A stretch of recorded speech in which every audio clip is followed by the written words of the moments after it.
ಲಕ್ಷ್ಮಿಗಷ್ಟೇ ಅಲ್ಲ, ನೀನ್ ಪ್ರೀತಿ ಮಾಡ್ತಿದ್ಯಲ್ಲ ಅದಿತಿ, ಅವಳಿಂದೇನೋ ದೊಡ್ಡ ಪ್ರಾಬ್ಲಮ್ ಇದೆ.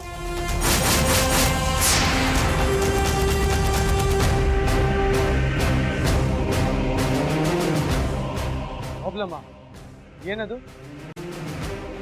ಹೇಳಲ್ಲ, ಹೇಳೋ ಅವಶ್ಯಕತೆನೂ ಇಲ್ಲ. ನೋಡು, ನೀನ್ ನನಗೆ ಆ ವಿಷಯ ಹೇಳಿದ್ರೆ ನಾನು ನಿನಗೊಂದು ಮುಖ್ಯವಾದ ವಿಷಯ ಹೇಳ್ತೀನಿ. ಹೌದಾ? ಏನ್ ಹೇಳು? Always ladies first. ನೀನು ಮೊದಲು ಹೇಳು, ನಾನು ಆಮೇಲೆ ಹೇಳ್ತೀನಿ.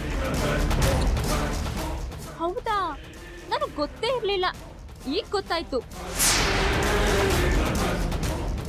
ಮುಂದೆ ಏನಾದ್ರೂ ಈ ರೀತಿ ಆದ್ರೆ ಹಾಗೆ ಮಾಡೋಣ. ವಿಷಯ ತಿಳ್ಕೋಬೇಕು ಅನ್ನೋ ಆಸಕ್ತಿಯಿಂದ ಅಲ್ಲಿಂದ ಬಂದಿದ್ಯಾ, ಅವಶ್ಯಕತೆ ನಿನಗೆ ಜಾಸ್ತಿ. ಸೊ ಮೊದಲು ನೀನೇ ಶುರು ಮಾಡು.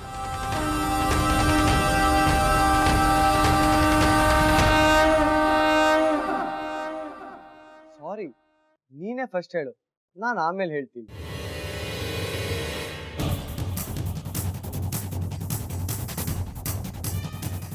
ನೀನ್ ಏನ್ ಹೇಳ್ತೀಯ ಅಂತ ನನಗ್ ಚೆನ್ನಾಗ್ ಗೊತ್ತು. ರಾಘವ್ಗೆ 2ನೇ ಮದ್ವೆ ಮಾಡಿಸ್ಬೇಕು ಅಂತ ಲಕ್ಷ್ಮಿ ಮೀರಾ ಅನ್ನೋ ಹುಡುಗಿನ ನೋಡಿದಾಳೆ. ಇದೇ ತಾನೆ ನೀನ್ ನನಗೆ ಹೇಳ್ಬೇಕು ಅಂತಿರೋದು?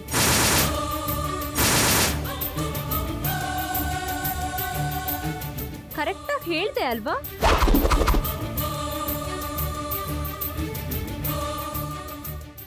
ಏನೋ ನಿಮಗೆ ಹೆಲ್ಪ್ ಮಾಡೋಣ ಅಂತ ಅನ್ಕೊಂಡೆ. ನಿಮಗೆ ಅವಶ್ಯಕತೆ ಇಲ್ಲ ಅಂದಮೇಲೆ ನಾನು ಯಾಕೆ ತಲೆ ಕೆಡಿಸ್ಕೋಬೇಕು? ನಿಮಗೆ ಏನಾದ್ರು ನನ್ನ ಸಹಾಯ ಬೇಕು ಅಂದ್ರೆ ಬಂದು ಭೇಟಿ ಮಾಡಿ. You are always welcome. ಬರ್ತೀನಿ.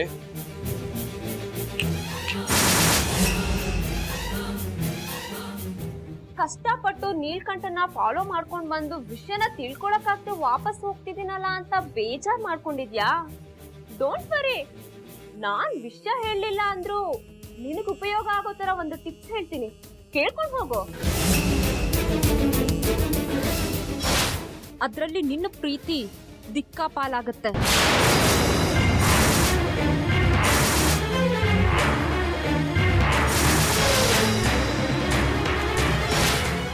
ಏನ್ ಹೇಳ್ತಾ ಇದೀಯಾ? ನಿನ್ ಭವಿಷ್ಯ ಹೇಳ್ತಾ ಇದ್ದೀನಿ. ಮುಂದೆ ನಿನ್ನ ಪ್ರೀತಿ ಏನಾಗುತ್ತೆ ಅನ್ನೋ ಸತ್ಯ ಹೇಳ್ತಿದ್ದೀನಿ. ಶಾಕ್ ಆಯ್ತಾ? ಶಾಕ್ ಆಗ್ಬೇಡ, ಯಾಕಂದ್ರೆ ಮುಂದೆ ಸತ್ಯ ಗೊತ್ತಾದ್ಮೇಲೆ ಶಾಕ್ ಆಗೋದಿದ್ದೇ ಇರುತ್ತೆ.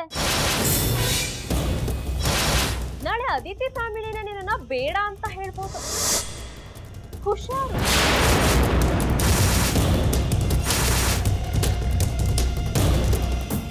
ಅವಳೇನಾದ್ರೂ ನಿನಗೆ ಬೇಕು ಅನ್ನೋದಾದ್ರೆ ಒಂದು ಅಡ್ವಾನ್ಸ್ ಬುಕ್ಕಿಂಗ್ ಮಾಡ್ಕೋ. ನೀನ್ ತುಂಬಾ ಕಿಲಾಡಿ ಹುಡ್ಗ, ನಿನ್ಗೆಲ್ಲ ಅರ್ಥ ಆಗುತ್ತೆ ಅನ್ಕೋತೀನಿ.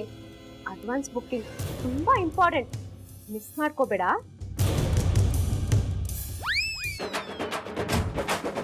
Advance booking?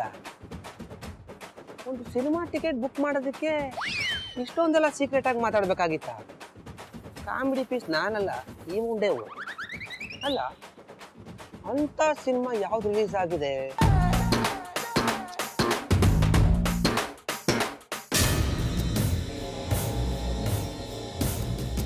ಏನ್ ಯೋಚನೆ ಮಾಡ್ತಿದ್ಯಾ? ನಾನ್ ಹೇಳ್ದಾಗ ಮಾಡು, ಗ್ಯಾರಂಟಿ ಒಳ್ಳೇದಾಗತ್ತೆ. ನೀನಂತೂ ನನಗ್ ಒಳ್ಳೇದ್ ಮಾಡ್ಲಿಲ್ಲ, ಆದ್ರೆ ನಾನು ನಿನಗ್ ಒಳ್ಳೇದನ್ನೇ ಮಾಡ್ತಿದ್ದೀನಿ. ಹೋಗು ಪುಟ್ಟ, ಹೋಗು ಹೋಗು. ಆಗೋದ್ರ ಬಗ್ಗೆ ನೋಡು.